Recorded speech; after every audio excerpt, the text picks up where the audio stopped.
Open. Matagal ng problema ang smuggling sa Bureau of Customs o BOC. And we will show you the 22 luxury vehicles. Kabilang sa mga ini-smuggle ang mga luxury cars. Chevrolet Camaro, declared value 1 million. Ang market value, 4 million. Ang kadalasang estilo ng pagpapadala ng mga mamahaling sasakyan ay ang tinatawag na undervaluation, isang uri ng technical smuggling. Ibig sabihin, sa pakikipagkontsabahan ng ilang tiwaling customs officials, idedeklara ng importer na mababa ang presyo ng luxury car para mababa rin ang babayarang buwis. At nito lamang nakaraang linggo, mula Maynila, Cebu City, hanggang Davao City. Sabay-sabay winasak ang 30 smuggled luxury vehicle nung nakaraang linggo.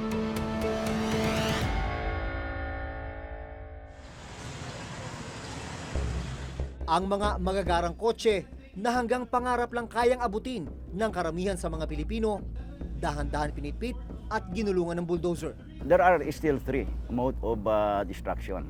Yung auction, donation, or destruction. Kami ang magdedetermine. In this case, for the luxury vehicles, it was the President. Parang nilamutak na lata ang mga kotse gaya ng BMW, Mercedes-Benz at Corvette. Sinaksihan ito ni Pangulong Rodrigo Duterte na siyang nag-utos na sirain ng mga luxury car at wag nang ipasubasta. Wasan po all magbanay. Wala. Ito raw ay para turuan ng leksyon ang mga smuggler. This time they know that the administration is decided to put a stop to this smuggling of luxury vehicles. Medyo may kaluwagan yung ating mga proseso rito, lalo na kung makahanap sila ng mga magpapacilitate ng kanilang shipment. And ito pwede nilang mai-ship na hindi na nga ito na-detect. May kabuang halaga ng mahigit 60 milyong piso ang winasak na luxury car.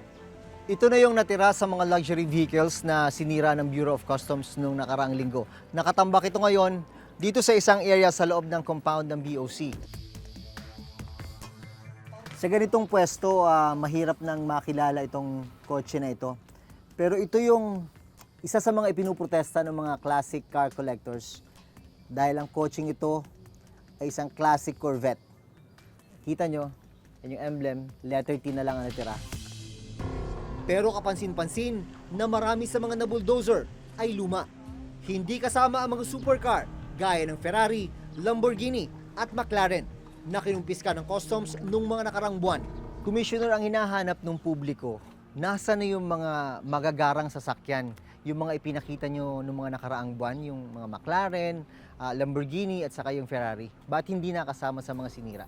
May mga luxury vehicles pa undergoing litigations. And then in the due process, yung mga lawyers, pag may schedule na, they ask for postponement for reasons na hindi pwedeng i-deny. But we are doing something about that para hindi na talaga magtagal yung mga yan. Para patunayan, nahawak pa rin ng customs ang mga sports car. Ipinakita muli ang 22 supercar at luxury vehicle nitong Martes o isang linggo makaraan ng ginawang condemnation. And we will show you the 22 luxury vehicles. Para yung mga doubts na wala na rito, will once and for all, ma-settle na yon. It's all here. 12 container na naglalaman ng mga supercar ang ipiresenta sa media. Isa na rito, itong pulang Lamborghini na may estimated value na mahigit 8 milyong piso.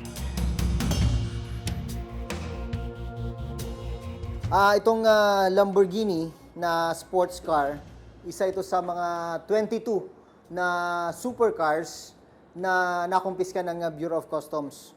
Mga 60 days ang tinataya nila. After 60 days ng legal process, maaari na rin daw maisama sa condemnation o pagsira ang Lamborghini na ito. Sa kabuang estimated market value ng mga sasakyan na nandito ngayon sa Manila International Container Port, umaabot sa mahigit 133 million pesos. Itong Land Cruiser, ang declared value nito ng importer ay nasa 1.7 million pesos. Pero napag-alaman ng customs na ang market value nito, 5 million.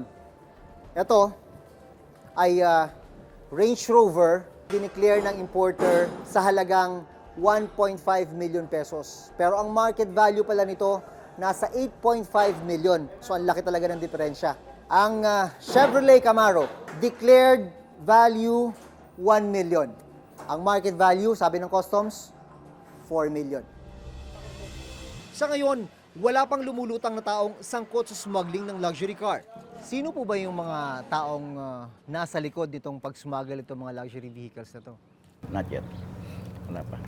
Ito kasi, ito na yung inabutan ko eh. Yeah. I'm just 5 months.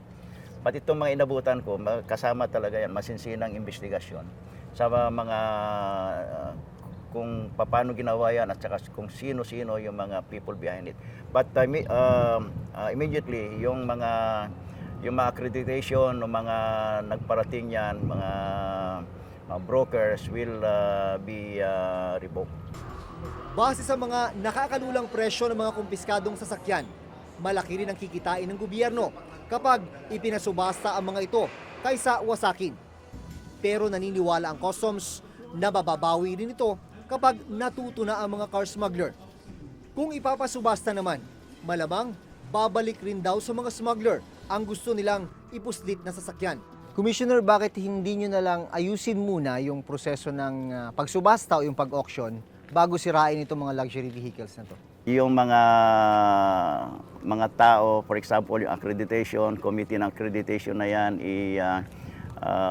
it's composed of human beings. Then, human beings as they are also subject to temptation. Vulnerable na. Yeah, vulnerable din. So, and anyway, that is just my yung assessment ko. Ilang customs insider ang nakausap ko. Nakiusap lang sila na walang kamera. Madumi raw talaga ang sistema ng subasta sa customs ng mga kumpiskadong kontrabando. Tadtad daw ng suhulan at dayaan. Kapag may auction, kakausapin daw ng interesadong bidder ang mga taga-customs na may hawak sa subasta para malinis ang takbo ng proseso. Kakausapin din niya ang iba pang rehistradong bidder sa customs para naman sumali. Ang interesadong bidder ang magbibigay ng pinakamataas na bid. Ang iba pang bidder na kanyang kinuntsaba magbibigay ng mas mababa para matiyak na ang interesadong bidder ang mapipili. Kapag nanalo na, bibigyan ng pera ng winning bidder ang kanyang mga kakuntsaba. Minsan, tig 100,000 pesos. Depende kung ano ang ipinapasubasta. Taliwas ito sa tamang kalakaran ng auction na dapat sikreto ang bid price ng mga interesadong partido o bidder. Yung aming experience dyan, ang mga mananalo rin are selected people eh. Sila rin. Pupunta muna sa iba, pero actually may mga arrangement na yan na pupunta rin doon sa kung sino yung nagpadating yan. Nakita ko ang mga winasak na luxury car, pati ang mga wawasakin pa rin sa mga susunod na buwan. Pero may ilang nagtatanong, ang isa sa pinakamalaking illegal drug shipment na aabot sa mahigit 600 kilo ng shabu o may katumbas na halaga na 6.4 billion pesos, nasaan na? Isa ito sa dalawang warehouse dito sa Valenzuela City kung saan natagpuan ang mahigit 600 kilo ng shabu. Ayon sa Bureau of Customs, nanggaling ang impormasyon tungkol sa smuggling ng bilyon-bilyong pisong shabu mula sa Anti-Smuggling Bureau ng China Customs. Nakalagay ang daan-daang kilo ng shabu sa mga selyadong metal cylinder. Dahil nasa korte na ang kaso, itinago muna ang mga droga sa magkakaibang pasilidad. 100 kilo ang napunta sa Philippine Drug Enforcement Agency o PDEA. Papunta kami ngayon sa opisina ng Philippine Drug Enforcement Agency at doon susubukan nating malaman kung kumusta na yung mga itinatago nilang mga bilyon-bilyong pisong halaga ng shabu na sinasabing nakalusot sa pantalan ng Bureau of Customs.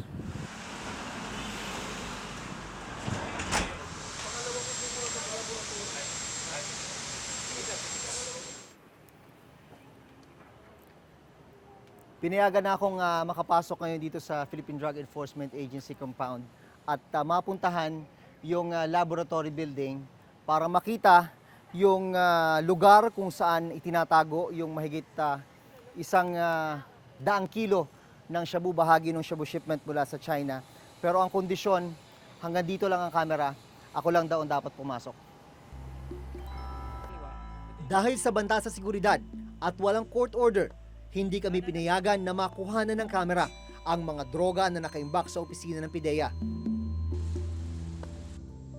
Ayun na nga, pinakita sa atin yung lugar kung saan itinatago yung mga ebidensya para itong para itong isang typical lang na opisina. Yun nga lang, merong mga rehas sa may pintuan at sinasabi merong pang rehas sa may bandang Kisame. 24/7 yung pagbabantay doon via CCTV monitoring at meron ding round the clock na nagbabantay ng mga PIDEA operatives. Yun nga lang, hindi talaga pwedeng masilip yung mismong ebidensya dahil yung aspeto na yon kailangan muna ng court order bago makita yung mga mismong shabu na nandun sa loob.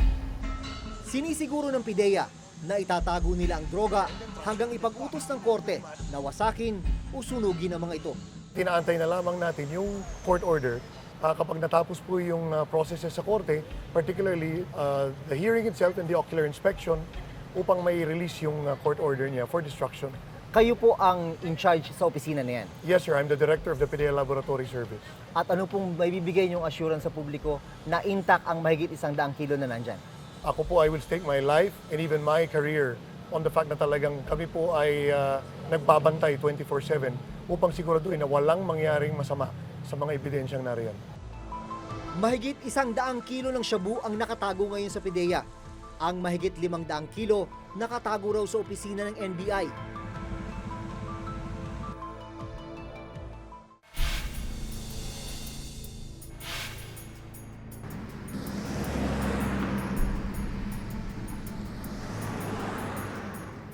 Naging kontrobersyal ang pagpasok sa bansa ng 6.4 billion pesos na shabu mula China.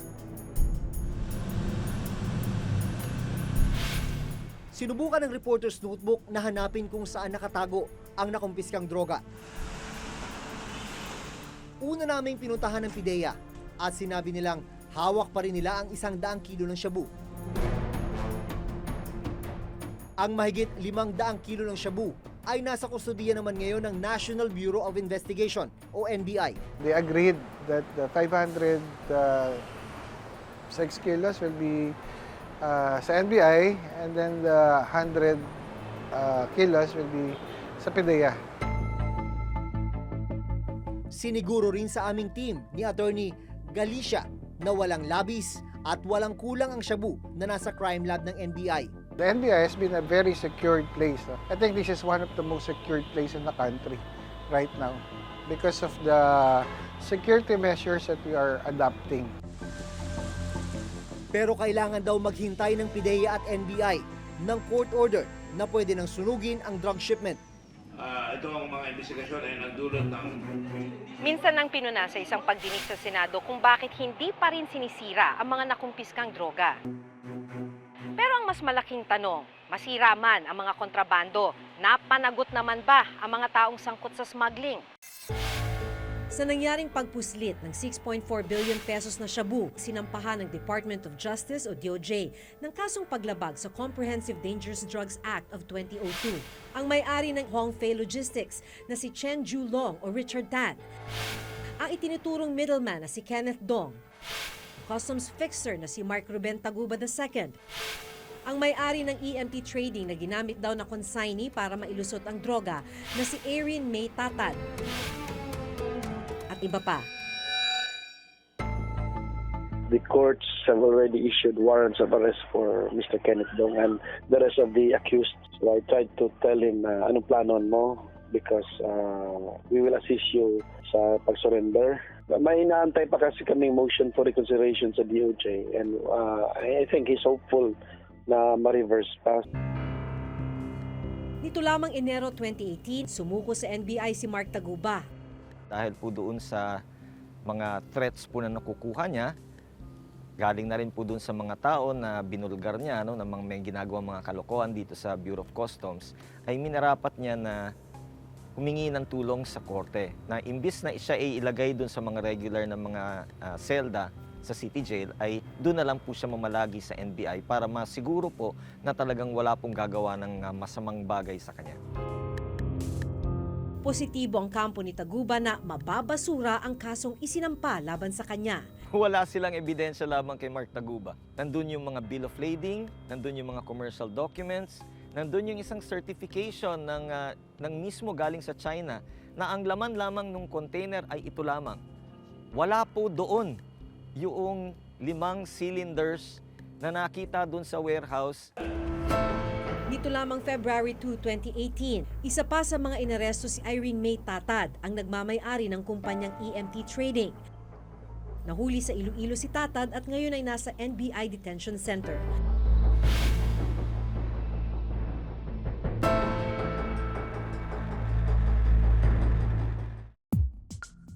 Pero kapansin-pansin na walang opisyal ng customs ang kasama sa mga kinasuhan. Nangyari ang pagpuslit ng bilyong pisong halaga ng droga sa ilalim ng pamumuno ni dating Commissioner Nicanor Faeldon. Ikaw pupunta doon? To turn over mo yung sarili mo? Oh, yes. Because meron ng contempt eh. Meron ng arrest order eh. So bakit ko pa sila pahihirapan? Una siyang idinitain sa Senado noong September 2017 matapos tumangging humarap sa investigasyon ng 6.4 billion peso drug shipment. You've been telling the public that I do not want to participate. Be ready to take this man. I'm ready, Your Honor. I know you're ready. I know you're ready, and I'm glad you're doing this. Do not pretend that I do not want to participate. I've told you this since September 11 when I choose not to face you told here me? because, Your Honor, with your respect to you, I do not believe. You're out of line. You're- You wait for a question to be asked and you may answer. Dito lamang January 30, 2018, ipinag-utos ng Senado na ilipat siya sa Pasay City Jail matapos ang mainit nilang sagutan ni Senador Richard Gordon sa Senado. Matinding hamon ngayon sa gobyerno kung papaano mapapanagot ang mga malalaking taong sangkot sa pagpupuslit ng droga at iba pang kontrabando sa mga port sa bansa. Ultimately talaga, how to break the deeply rooted system of corruption will be the challenge still remaining on the shoulders of the Commissioner of Customs. Pinasa na yung batas na updating the Customs Modernization Law. No? So yung batas natin na bago na. Ang kailangan na lang talagang i-pursue is automation. Remove human discretion as much as we can. Para yung opportunities na nag-exercise sila ng discretion ay matanggal. Kasi yun naman yung pinaka-root ng corruption doon. Ayon kay Customs Commissioner La Peña, seryoso ang ahensya na labanan ng korupsyon at katiwalian. Katunayan, sa unang 3 buwan pa lang niya bilang pinuno ng BOC, halos 200 na ang nabigyan ng sanction o parusa gaya ng suspension at 25 na ang natanggal dahil sa katiwalian. Gano'n na kayo kalapit o kalayo dun sa objective na linisin ang inyong ahensya? Well, we have done so much, but so much more has to be done. But I think it will suffice enough for now that the revenue collection indicates that there is much improvement. We are collecting revenue that are all-time high in the history of the Bureau. That's why the instruction of the President to me is stop corruption and increase revenue collection.